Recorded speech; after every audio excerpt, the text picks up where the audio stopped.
Welcome back. This will actually be the final update of the Opposing Force LP. Yeah, like this game, once it gets going, things end up all concluding pretty quickly.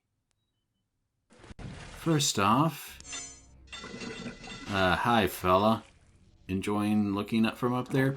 Anyway, where we're at right now is, you remember the chapter Blast Pit from Half-Life 1? Where you had some sort of big creature that you had to fight using parts of the environment? Well, yes, this game's going to do its own take on that. As you remember in the last update, it was some kind of worm creature, as described.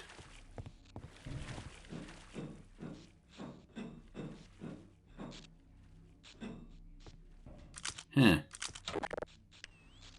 Yeah, this might end up being a pattern. Don't know how it is that this thing managed to take these guys out, but guess it's up to us to take care of it. This here is, well, the what is it? The pit worm? Yeah, I think something like that. It makes sense. Like, these guys here are called pit drones. So, I guess sort of like they're meant to be kind of the same sort of strain. But actually, the worm kind of looks more like an elevated shock trooper, if you ask me.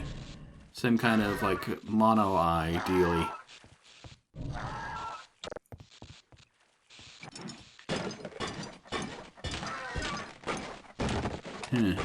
Oddly sturdy boxes. So, here's the setup, I guess. We got this button, right? And yeah, valve and gearbox, very funny. So we got to activate the two components so that we can press the button and flush the sewage into this thing's pit. It's not going to be easy. Or, well, actually it might be. We'll see.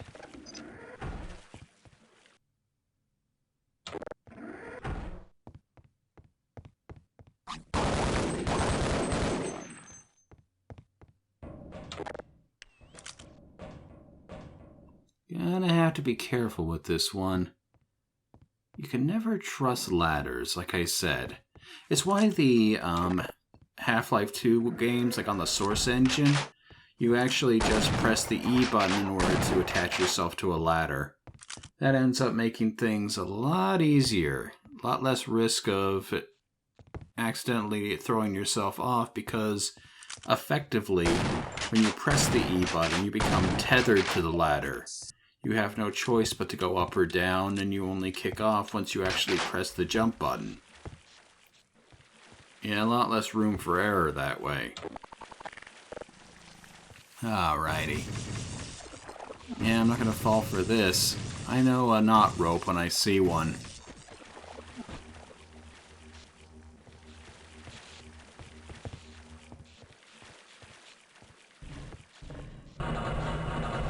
Odd, like, tiny elevator here. I do actually kind of wonder, like, they had that other level in Half-Life 1 where they had this waste disposal area, so this ends up feeling sort of like they're treading old ground with this. And no, they're not the same trash compactor. Who knows? The Black Mesa Research Facility is a big enough complex that they could have two separate waste disposal areas. And in fact, I believe that this is Waste Disposal Area 3. Whereas, and I'm going to have to look this up again, the area that Gordon ends up running through might be a differently numbered waste area.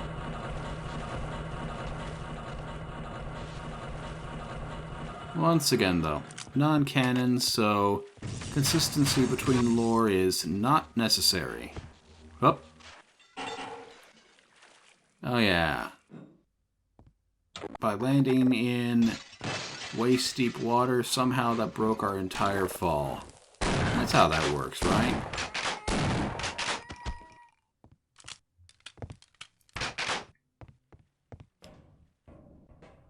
So, here we are with the gearbox.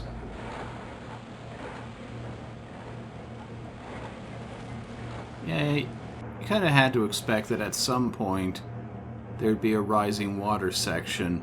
They just can't seem to help themselves, really. It's, one of those set pieces that keeps on showing up in Half-Life games because, hey, if you can do it, like if that's one of the things you can do with your engine, why not do it? Like, it's primitive, sure, but the way that this game handles water is pretty darn good for its time. Like, you even have some areas where the water is, like, transparent. Though I think that that's an improvement from the later, like, HD updates. So, who knows, maybe that's something that was just invented for some later times. Hey there, buddy. Oh, dang, he noticed us.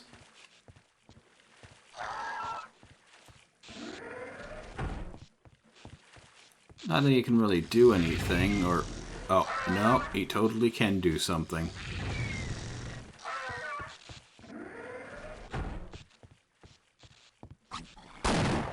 No matter. It's time for us to finish this partnership between two great software development companies. Like, you know, in as much as Gearbox has sort of kind of gone up and down in terms of what it's accomplished, like, I do believe that it is a company that has a lot of real art in its resume. Like, I don't think that it's really something that you can argue with. Like, they are, in fact, pretty darn good at their line of work. Especially when you consider this game, like these Gold Source games, it was some of the first work that they ever did, Gearbox. Anyway, time to flush this creep.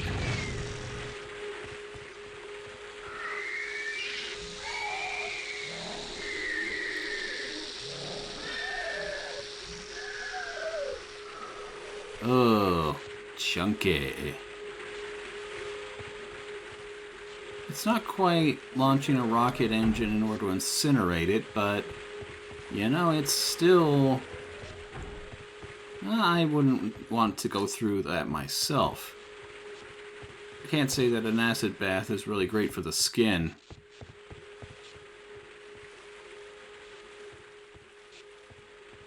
But before we head out, there is one thing that I want to show you guys through our typical tool here, the displacer.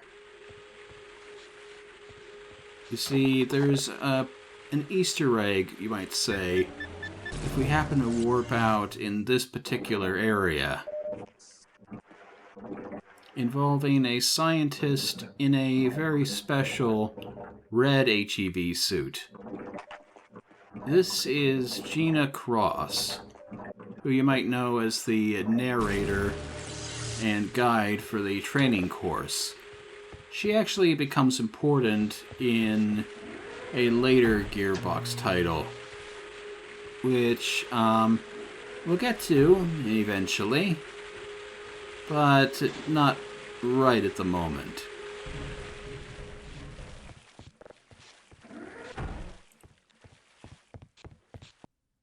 Okay, hopefully, yeah, we'll be heading out to the surface soon. We've had to take ourselves a bit of a lengthy detour ever since we lost our evac. And hopefully that will eventually all pay off. One thing I haven't actually mentioned, by the way, is that the shock roach being an electricity gun, it's highly recommended that you don't fire it while underwater, for reasons I probably don't have to explain. But we're not going down. Nope. Our goal is the surface, so we are rising.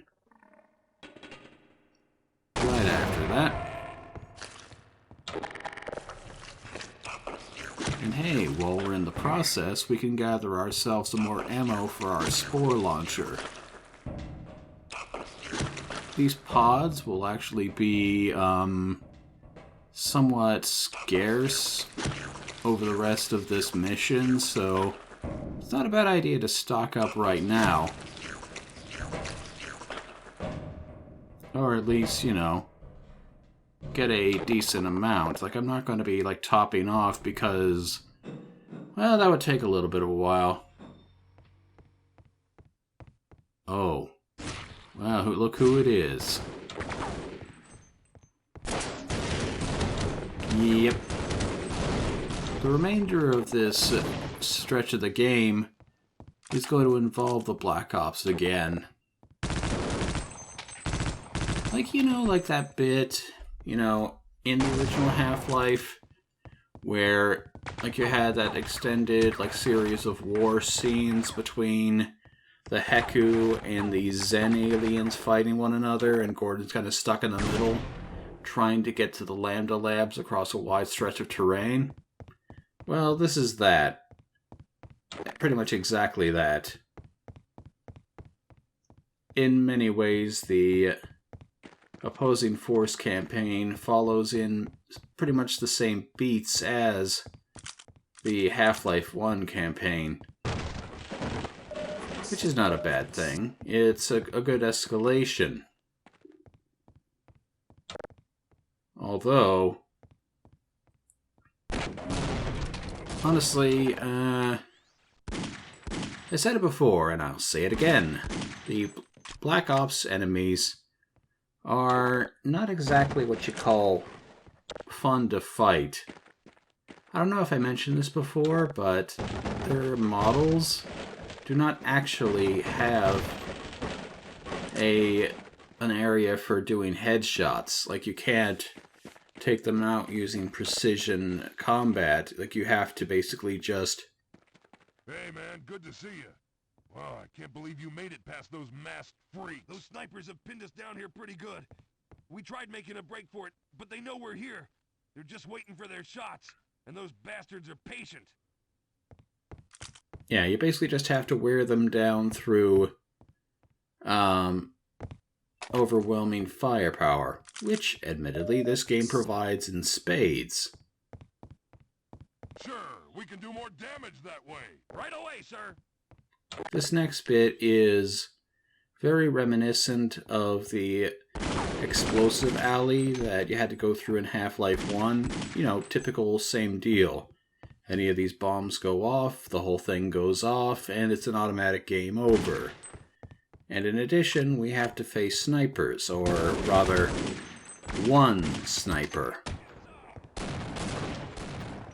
We could throw a grenade up there in order to take out the nest, but there's an alternative path we can take. Let's go! Like, you remember in boot camp, there was one section of the training course, yeah, where we got to actually practice with a sniper rifle? Well, here we go. As expected, it's a powerful single-shot weapon that can do a lot of damage if you happen to nail enemies in the head who have a head as a target. Otherwise, though, these guys here, the Black Ops, yeah, one shot, one kill. No matter where you nail them.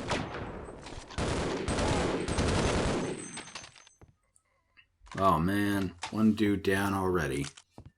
Ah well, more where that came from. I was pretty sure, like, I can recall perhaps that there is a way to get down into that graded area, but I don't quite recall how. Like,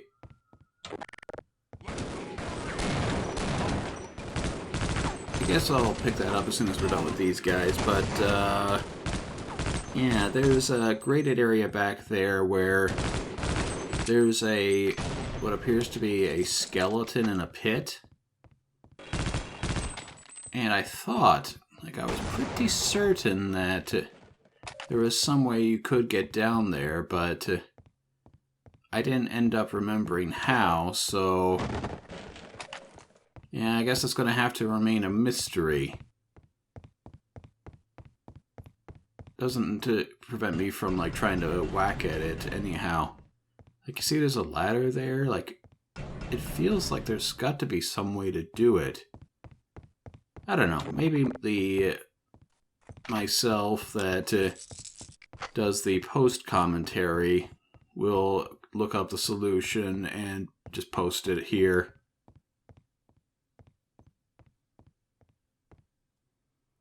Anyhow,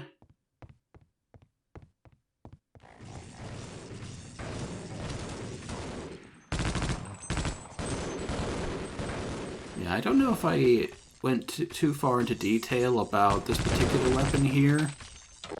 The light assault weapon, or the Law. I think, giving it only 50 rounds before you have to reload seems a little bit criminal, but nonetheless, it is a devastating hose of lead.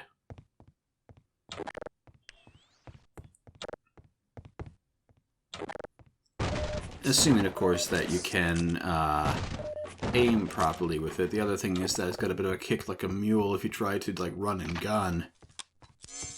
You have to sort of, like, keep yourself in place in order to stabilize the thing.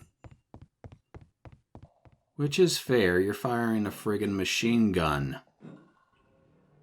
Ho, ho, ho. Oh boy, this area. I don't like the tunnels. Seems quiet at first, but then...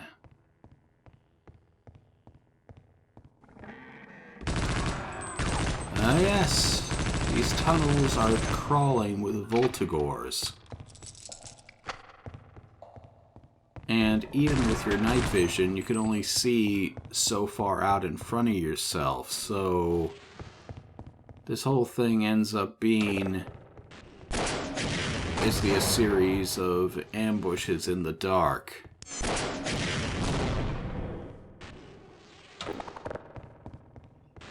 Now, theoretically speaking, you could just use the displacer in order to, you know, eliminate these things from existence, but I don't usually use a displacer in that way.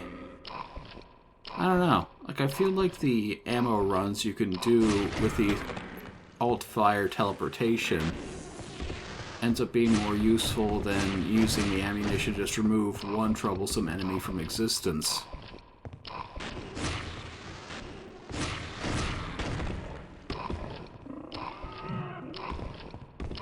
Dang, these guys are just all over the place, aren't they?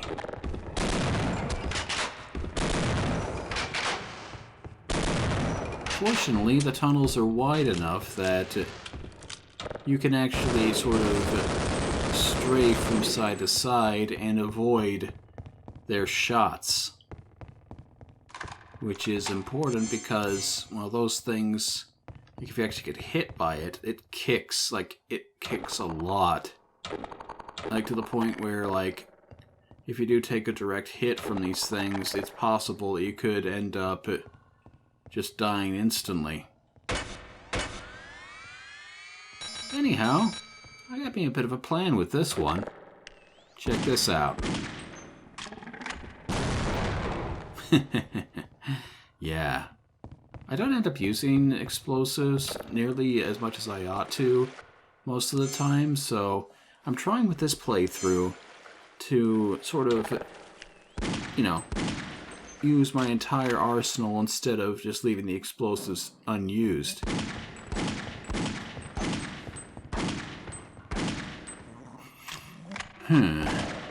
Oh. Yeah, I think you can sort of see where this is going. I didn't as a kid. So I ended up, like, for this whole section, just basically running through the tunnels while having to deal with an infinite swarm of pit drones. Why didn't I see the massive lever to the side of the door? I don't know. I was stupid, maybe?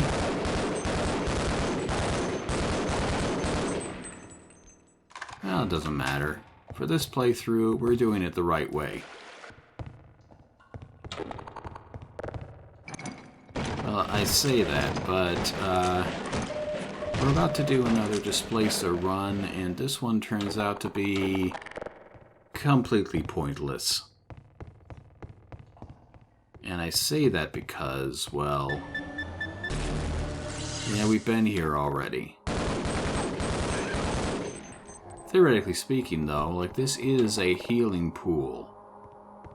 So if we were out of health or just needed a top off or something, then sure, this would be a helpful place to be. But otherwise, if we're wanting ammo or shields, well, it's all out. Yeah, repeating sections don't replenish their stocks. If you grab something, then, well, it's gone forever. Oh boy, more tunnels.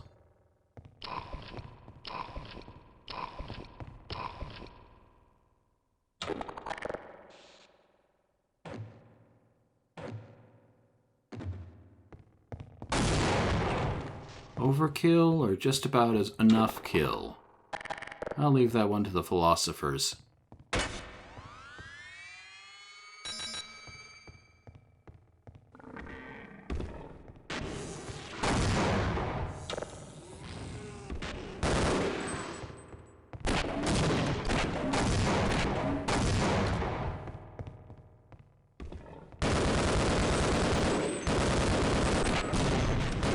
Yeesh, they just keep coming. Fortunately, there is one thing that does work in your favor, that the Voltigores are too wide for this tunnel. Which means that they get caught in here and you can just basically take them out at your impunity.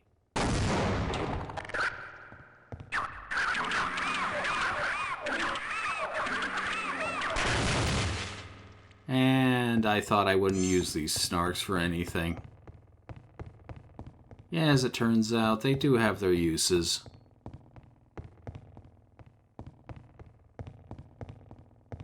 This next bit is going to be, I think, a little bit surprising for me, like when I was a kid. Like, the idea of these guys having, I don't know, monster babies.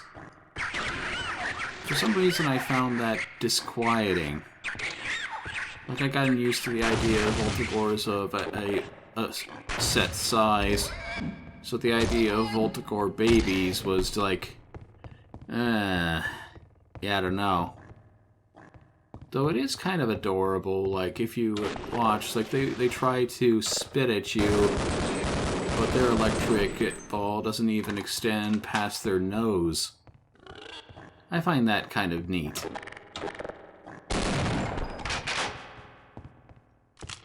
Regardless, though, if these things are breeding, then that's a problem for Earth.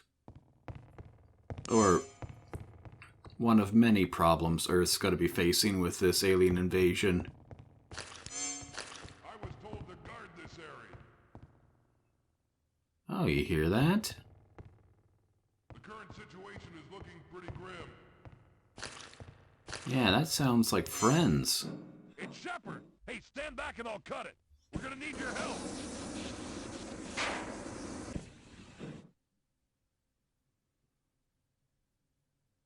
Squad, quiet down!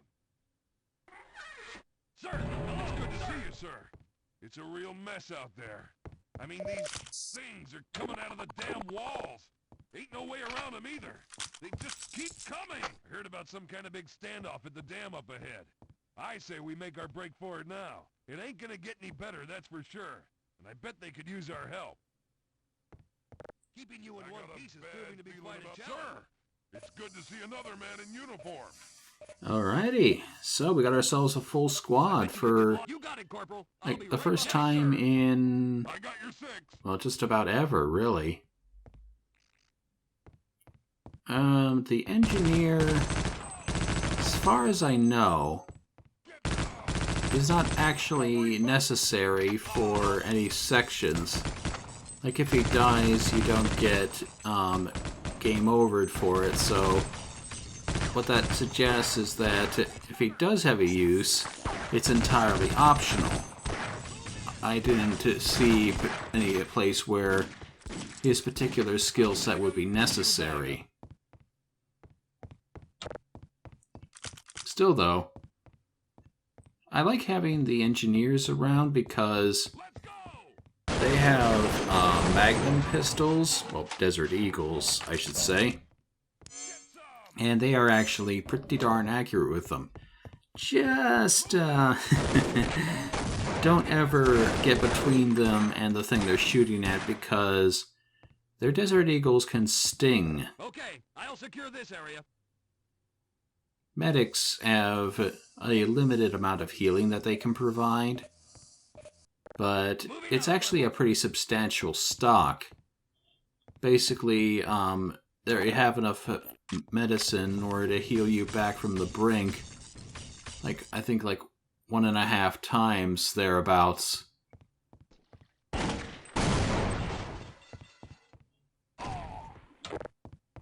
They can even, sometimes, like I've seen this happen, like if their squad mates are injured, then they'll actually call out for a medic and the guy will walk over and heal them so that they're not critical anymore. I didn't get that in this recording for reasons, which will become apparent shortly, but I can say from my own personal experience that, yeah, that happens. Area secure, sir. This might sting a bit.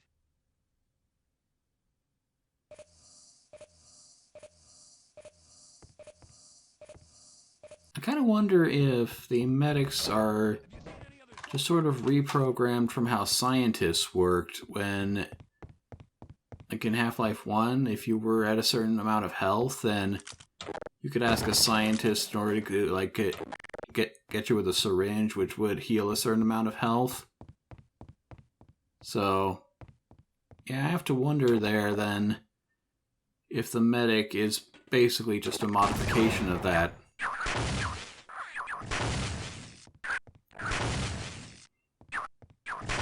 What is the definition of insanity?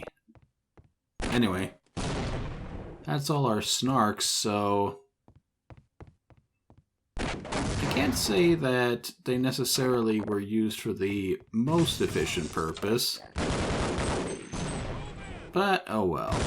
They're snarks. They're kind of a gimmick weapon at best, anyhow.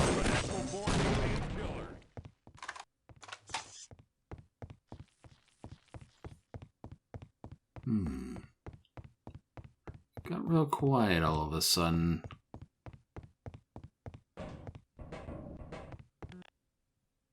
Boy, this might sting a bit.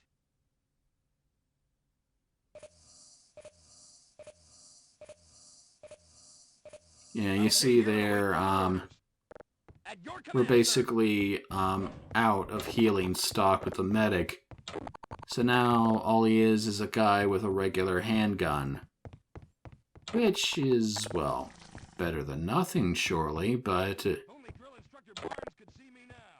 also his usefulness has dropped significantly. Nonetheless, yeah.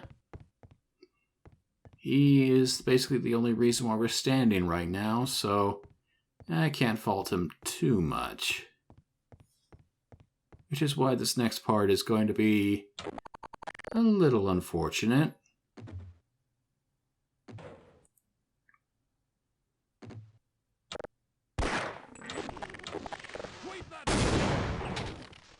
And then there was Zero.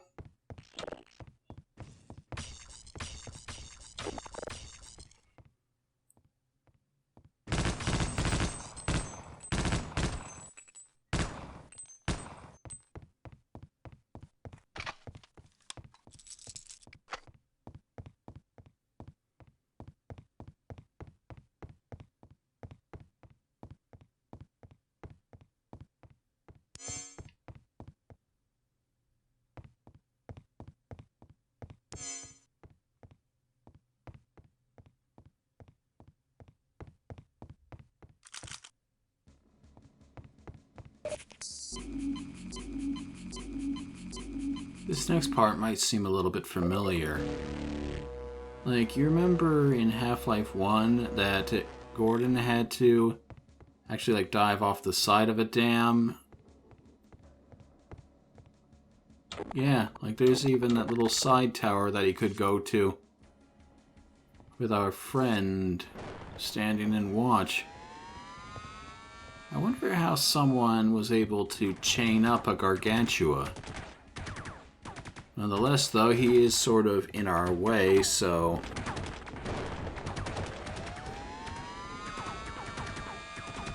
Still, I think you can see where this is heading.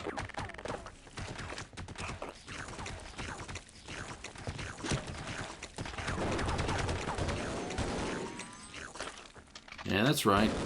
Straight into the drink. That's, perhaps not how that was supposed to go. And... yeah, what was supposed to happen is that we were supposed to hop up there and then a couple of shock troopers would teleport in. And then there'd be a big old, like, three-way fight. Oh, well. Maybe this is a bit less dramatic than it could have been.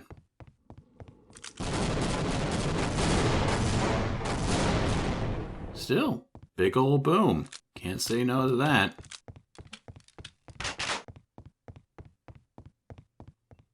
Yep. Way's blocked, but that explosion cleared a new path for us.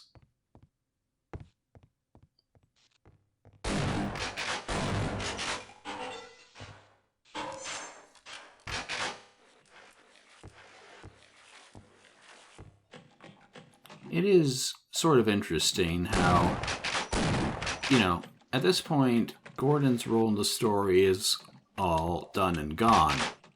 Like, he's gone to Zen, he's getting into a big old fight with the Nihilith. So, all we're doing is... Shephard, I don't know what those black ops are up to. It doesn't involve getting us out of here alive. We've got no choice but to fight our way out. Let's go! We're basically just dealing with the fallout of Gordon's actions.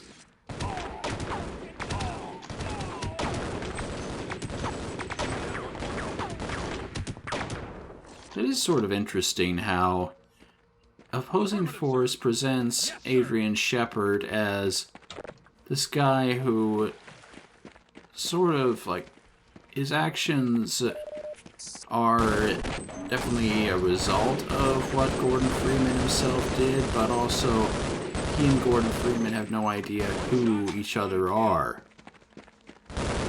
Like, he only hears very tangential things about him, and by the time he catches up, well, Gordon's on his way out. The writers for Opposing Force, they actually made that an intentional decision to keep Adrian's actions as separate from the main canon as they possibly could, so that they could do their own thing without having to abide by the series timeline, you know, the official series timeline. Nice thing about writing something that's non-canon is that as long as you make sure to keep it all separate from the main story, you can basically just do whatever you like.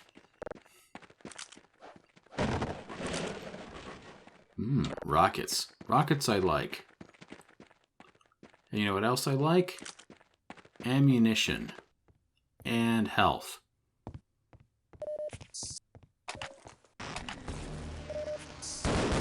What I don't like is sudden ambushes when you're stuck down in basically what amounts to a kill zone.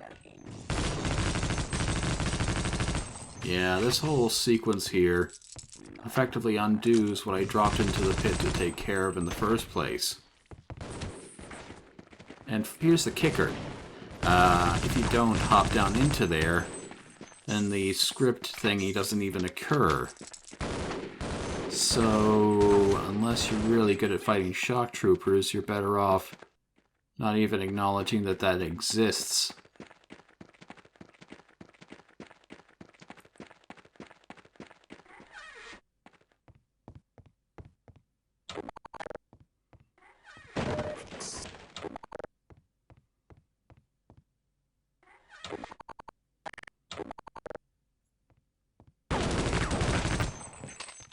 Sniper school sure paid off today. Adrian, is that you? Listen, we're holed up across the mortar field, but we're pinned down by a group of black ops. We'll open the bunker door, but you better get over here quick. Okay, well, quick is something we can manage. Although, when they say quick, what they actually mean is we need you to get there in like 2 seconds, because what we see here is that the guy who opens the door is already dead by the time we get there. And moreover, the guy at the radio too. Dang, these Black Ops are efficient whenever they're off screen. Well, nothing to it.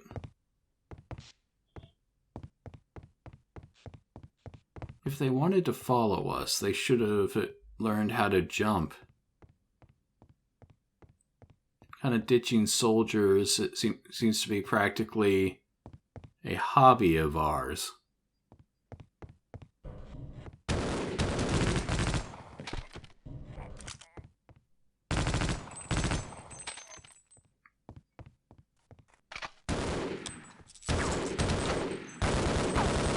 Time to reload.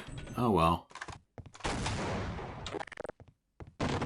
Alright, well, let's just rapid fire the attack button. What's the worst that can happen? Besides that.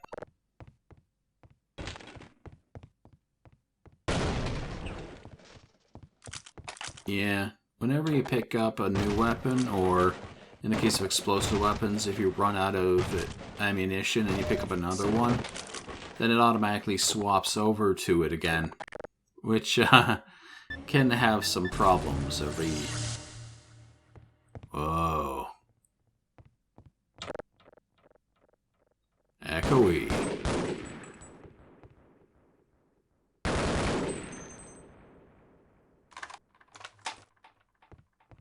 Yeah, this place, it piques the imagination. It's sort of like, where even are we anymore?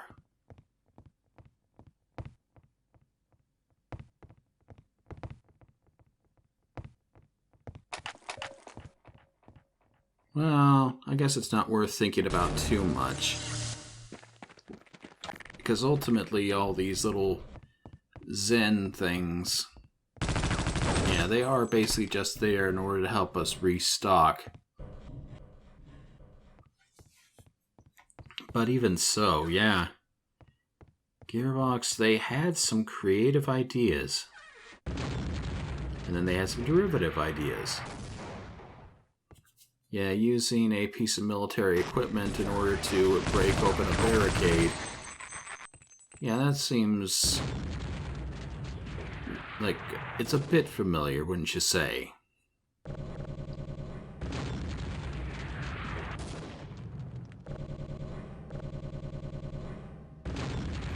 Only difference is this one is like significantly harder to control.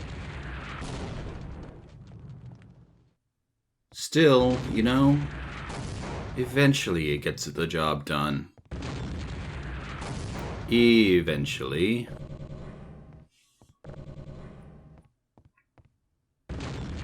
And all he has to do is kind of wander into it, and there you go. Yeah, it's perhaps a little bit jank, but who knows. Ooh, we're entering the ordnance storage facility. Must be where they keep all their legal documents. Yeah, I guess not as many people know that it's supposed to be ordnance.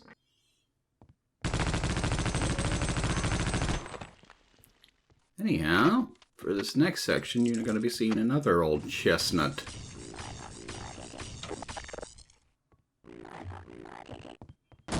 Right after this.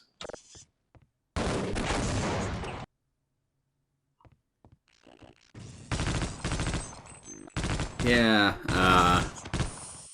self-detonation is a distressingly common occurrence in these games. But no, what I was talking about is, yeah, we got ourselves an attack helicopter.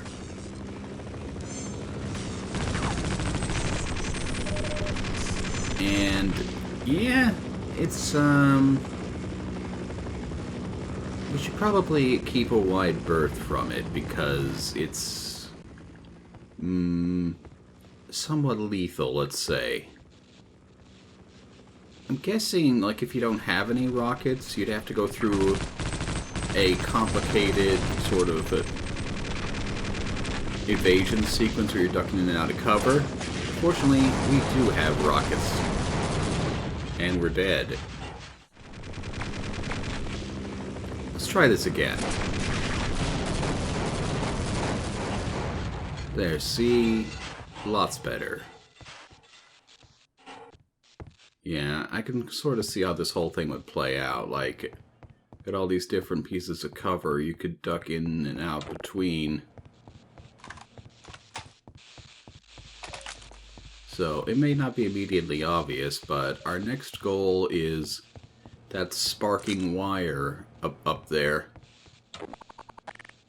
But, of course, we can't touch it without getting ourselves a bit of a shock. So, right after this little intermission here, gross, we will have to find ourselves a way to turn off the electricity. You know, for something actually called the ordnance facility, you think that would be the place where you do, like, the big old, like, explosive obstacle course run thing.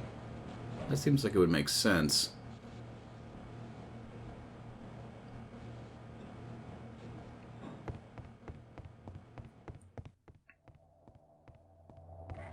But, no, as a matter of fact, aside from having like a storage area for these rockets, the whole place is remarkably ordnance-free.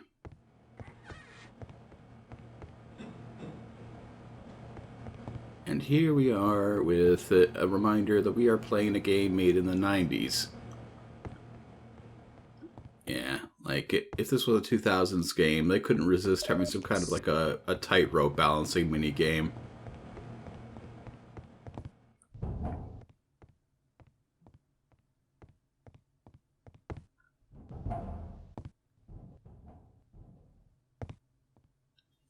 And here we are in what will be the last segment of this particular chapter, a massive parking garage.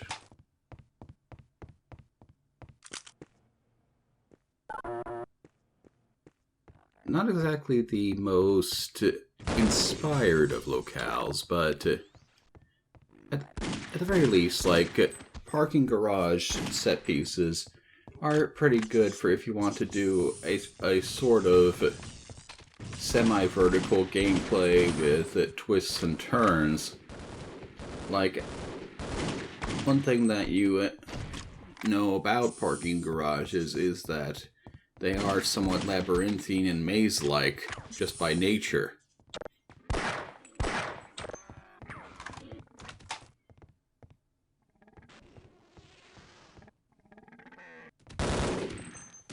This is kind of interesting, actually. If we didn't pop in to interrupt, I don't actually know who would have won here. My guess is probably the Voltigores, but you can never be too certain.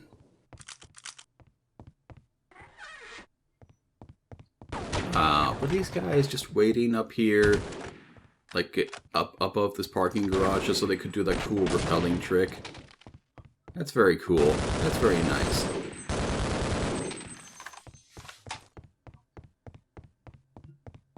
Just going to show that all that government training paid off.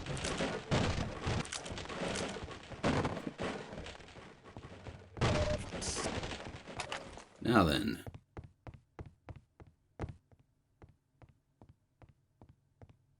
Now don't hurt me, and I'll tell you a secret. I've been hiding up here listening. These black ops have some sort of bomb. I think they're planning on blowing up the base. Now, why do you think they would do such a thing? I'll just wait here. You endearing fellow here. You don't even know about the cover-up that's being covered up.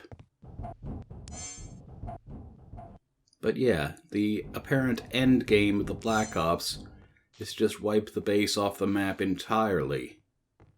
Which is probably, you know, if I were them, that probably would have been step one for me, but they always gotta use the most efficient method last, I guess. Like going in here, losing all their men, and you know, getting themselves beaten up and down by various aliens, and only now they're thinking about blowing the whole thing up.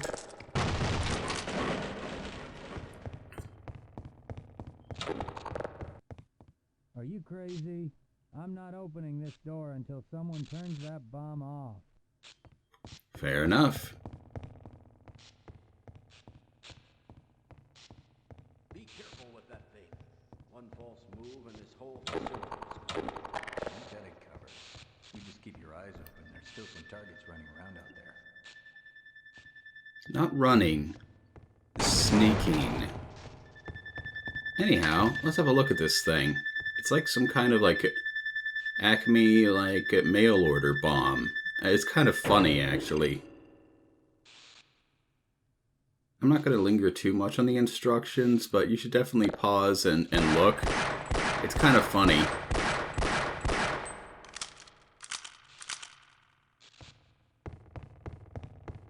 Anyway, though, the day is saved since we pressed a single button. Whew, that was a close one. You better get in here. It's not going to be easy from here on out. The only way out is through the level 4 storage unit, but it's a mess down there. The Black Ops were using it as a staging point until the aliens came in. If you do make it through, make sure you have them come back for us. Okay, sounds like it. Hey.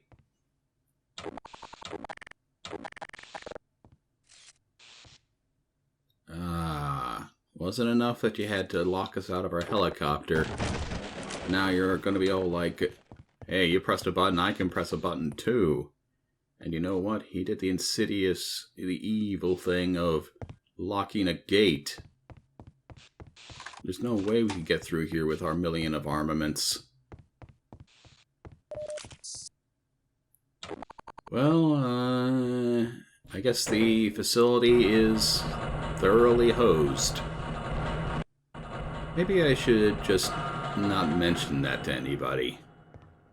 Let them still think that there's a way to get out.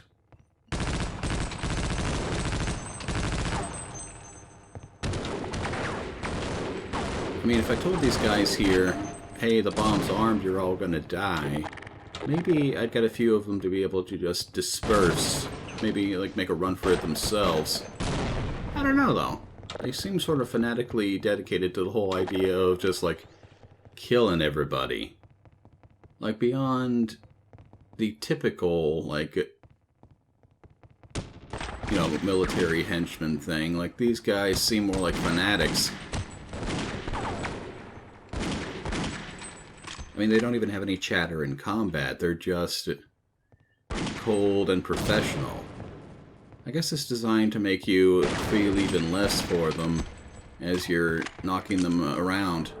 Anyhow, this next area is going to be a little bit more muted than usual because it is an incredibly loud box moving area. Like, incredibly just nice. To the point where you can hardly hear yourself think in here. I really don't know what the sound mixing is doing here. Like, I don't know if it was like that when I was a kid, but I feel like I would have noticed. Like, maybe it's got something to do with the HD enhanced sound thingy that they did. The thing that also makes all those weird, like, tinny echoes. Regardless, though, it's not pleasant on the ears, especially when you're having to fight in and out of the area where all the moving is happening. It's like... Sheesh. Like, I played Doom 3, and that game is also a cavalcade of loud noises. Also, check out this guy. Getting shoved along by the boxes and trying desperately to throw a grenade. Oh well. He is part of the box chain now. We can't do anything for him.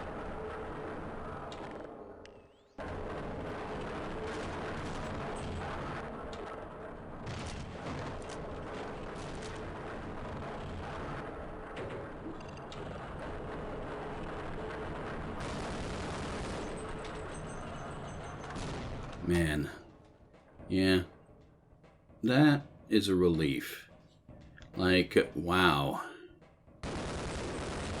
It's sort of like being in like a noisy aircraft hangar and then suddenly like popping your head out into the rest of the world. Everything just feels more distinctly noisy.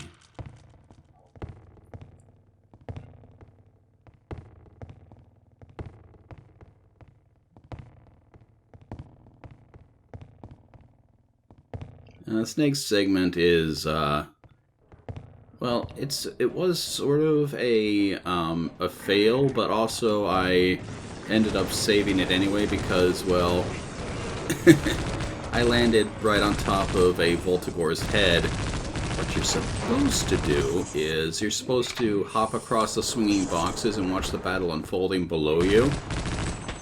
I kind of like this version better.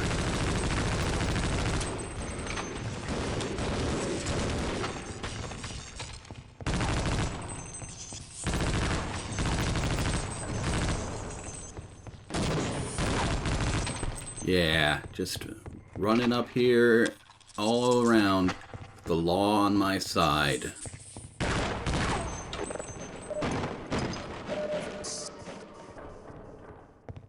I really do feel like I'm going to miss this thing when I move on to other games.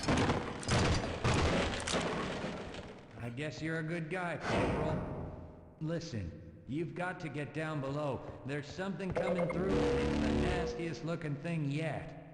Some of your buddies went down there a while ago, and I haven't seen them since. I've got some weapons I've piled up in here. You better take as much as you can carry, because I think this is it. Good luck, Corporal. Yeah, well, if I play my cards right, I'm not going to need luck. Still, ammo. Ammo is good.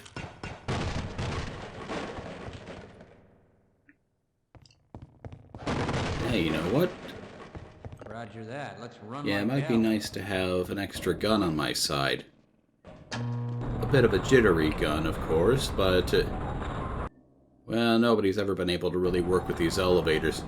However, the game has a specific filter that it's using here to basically, like, prevent us from, I guess, carrying this guy with us. Like, it might not be immediately obvious, but there's like a wind shoving everything back.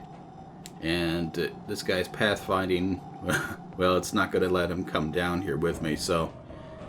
I guess, have fun in the wind tunnel, friend. It's time to go save the world. And hopefully not go up in a giant atomic fireball in the process.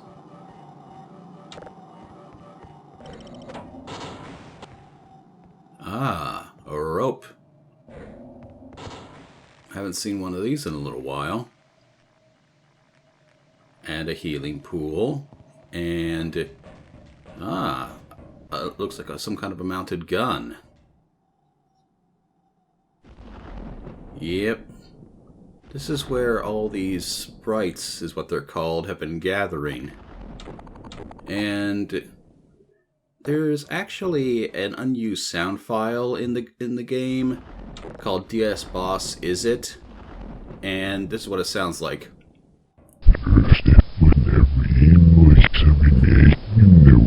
Sounds weird, sure, but if you reverse it, it sounds like this. To win the game, you must kill me, Randall Pitchford. And I must say, yes, it is an incredible likeness. This is the Gene Worm.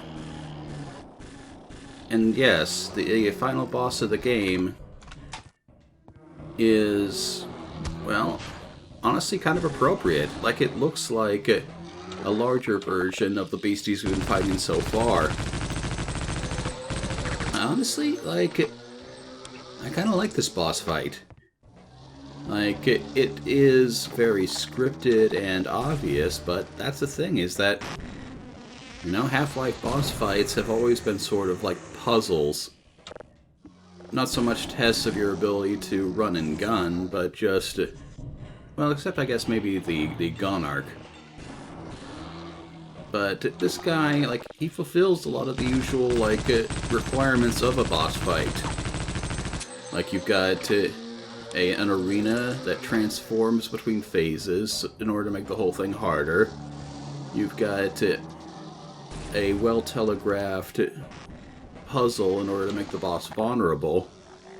And you also have the boss summoning minions down below. Yeah, there are shock troopers coming in order to mix things up and force you to be quick on your feet. In particular, like this phase here, where the walkway's broken, yeah, you're having to incorporate some of the movement skills that you've acquired in the game prior to now. Like, you've got both rope climbing and barnacle hooking in this particular arena. Like, as far as tests of your skills go, this is darn, well, I'd say pretty well made.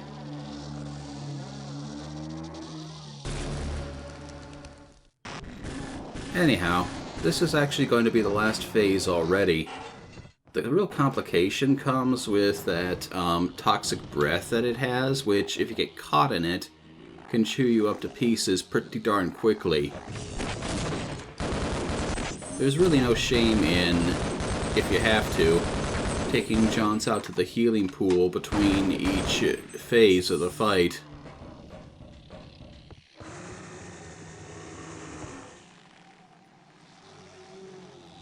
Nonetheless, though, if you know what you're doing, and you're mobile, and you're a pretty good shot, well, yeah, the Gene Worm doesn't pose too much of an issue.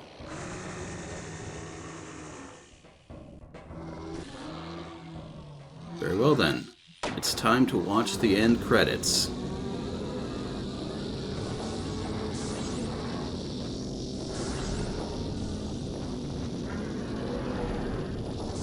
Kaboom.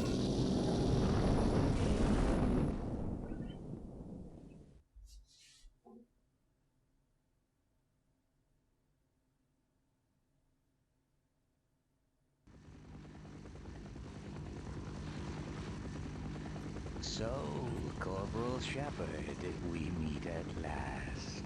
Please don't think that I've been avoiding you. A great many matters require my attention in these troubled times. I do hope you understand. And now I require a further indulgence on your part. I cannot close my report until every loose end has been tied up. The biggest embarrassment has been Black Mesa facility, but I think that's finally taken care of itself.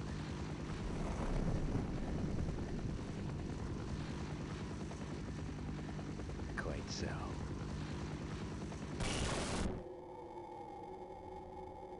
But there is still the lingering matter of witnesses. I admit I have a fascination with those who adapt and survive against all odds. They rather remind me of myself. If for no other reason, I have argued to preserve you for a time. While I believe a civil servant like yourself understands the importance of discretion, my employers are not quite so trusting, and rather than continually subject you to the irresistible human temptation of telling all, we have decided to convey you somewhere you can do no possible harm, and where no harm can come to you. I'm sure you can imagine there are worse alternatives.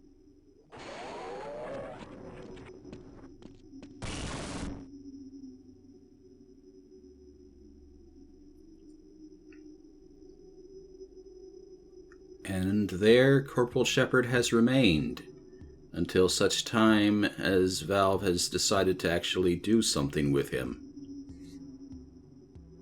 So then, I guess, final thoughts on Opposing Force. It is, you know what, for one of Gearbox's first outings, and for being a modification on the original Half-Life, it ticks all the boxes of a proper expansion. It adds more weapons, new enemies, new set pieces. It gives you new scenarios with various modifications and enhancements of movement abilities. And overall, yeah, well, it certainly is clothed a bit in the military shooter vein. It is still, you know, a fun Half-Life game. If you enjoy the series as a whole, then yeah, this kind of gameplay will still appeal, I think. Anyhow, next time, I guess, hopefully I'll get started on Decay. We'll see.